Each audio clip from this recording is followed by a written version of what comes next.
3 or 5, what is the right age to start discussing money matters with your kids? How to teach them about money, the importance of their piggy bank, the importance of earning interest on the idle line money. We have with us Ms. Shweta Jain, founder Investography, a Bengaluru based financial planning firm, and a mother of two, sharing her own experiences. She tells us how simply using a monthly grocery list started helped her to start money conversations with her son. So teaching kids about money is something I really enjoy. So my now 10-year-old son, I've been teaching him about money, I think, for the longest time. Even as young as I think 2 years old, when we used to go out, grocery shopping, I'm a planner. So I would make lists and then go and I'd tick off items from that list as I used to shop. And if anything was out of that list, my son wouldn't let me pick it up. So I had to be really careful about how carefully I'd plan that list. So and that was over time, right? So set an example for your kids where you are following these limits, where you are, and these are small things, right? A grocery shopping is an experience that all of us can give our children. That's something that I've learned is very impactful, because they learn how to restrict themselves, how to postpone some buys, how to see what is a need, what is a want, because a chocolate was never a need, right? It was always a want. It was never on the list. So if you wanted to buy chocolates, you had to plan for it in advance. So then it teaches you how to delay gratification, which is one of the most important concepts when managing money, because money is finite and aspirations are infinite. So this grocery list activity, it's fantastic. It's very effective. Try it out. And I think there's no age limitation in this as well. Any age you can start off with. So that teaches them gratification. It teaches them that you have to wait for certain things in life, that money is finite. I would also take my son to the ATM to withdraw money. And he would just think that, money just comes out of this machine. And I would tell him that, I have to really work hard for this money. And he'd be like, what did you do? You just put in the card and money came out. Isn't that how money comes?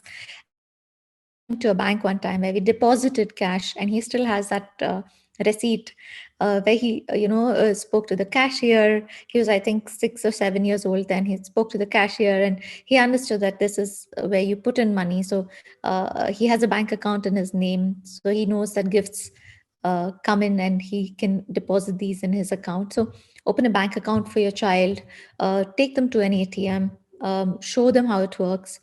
I've also showed him how a credit card works, and I've told him why I'm not a big fan of, extending my credit limit, because he was a little surprised that I could spend whatever amount I wanted on that card and not pay anything at that moment. Because I told him that I'm shopping, but I'm not paying anything. Isn't it fantastic? And he was a little surprised, saying, "How are you not paying?" And I told him what credit card means. He is, of course, a little more advanced because he does attend my workshops, and we have money conversations around the dining table all the time. How much are we going to spend on a vacation? So I would encourage parents to have these money conversations, not necessarily your income, your expenses, everything. Say if you're planning a trip, involve your child, set a budget, then figure out what place, how are you going to stay, whether it's going to be a 5-star, whether it's going to be a homestay, figure out. So and children really love this kind of activity. I've seen this, not just my child but a lot of other children as well. They like taking these decisions, and if they've taken this decision of saving some money, they really enjoy that as well. So give them a piggy bank, open their bank accounts, show them how in a piggy bank the amount stays the same. In a bank account it increases because you get interest. So they learn the concept of interest as well. Of course, if you can invest in mutual funds in their name, it's even better, because then you're showing them that you're saving for their future. You're giving up on some expenses today to save for their future, and they see how that is growing, because then they see the statement. So it's really fun seeing them, just in wonder how this money is growing, and how it was, 100 rupees yesterday and it's 104 rupees today. It's really nice to see that. So I really enjoy doing this. Of course, there are simple things like word searches that you can teach, that you can sort of design them yourself as well. where they can learn some jargons. You can do little fun quizzes where they can learn meanings or crosswords. So we do some of these activities together, and that's really bonding as well increases. But of course, the money values that you want your child to have, those are then imbibed in them right from the beginning. Right age, I think people would definitely differ. I think the right age for me to start is when a kid, say, he stands in line for a swing.